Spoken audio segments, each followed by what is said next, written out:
Welcome. In this quick and easy guide, you'll learn how to mark an email as important on the Gmail app updated for the latest version. If you often receive tons of emails and want to highlight the ones that truly matter, this feature will help you stay organized and never miss a key message again. Let's get started. First, open the Gmail app on your phone. Make sure you're signed in with the account you use most often. When the app loads, you'll see your inbox with all the emails you've received. Next, find the email you want to mark as important. It could be a work message, a personal note, or something you just don't want to lose in your inbox. Once you've found it, press and hold on that email. This will select it and you'll notice a few icons appear at the top or in a menu depending on your device.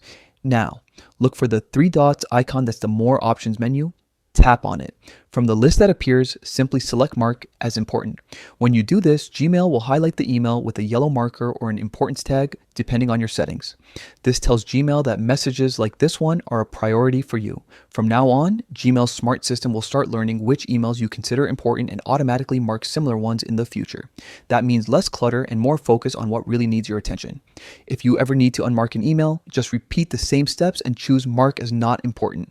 It's that simple. So the next time you get an essential message, whether it's from your boss, a client, or a close friend, you'll know exactly how to keep it front and center in your inbox. Thanks for watching.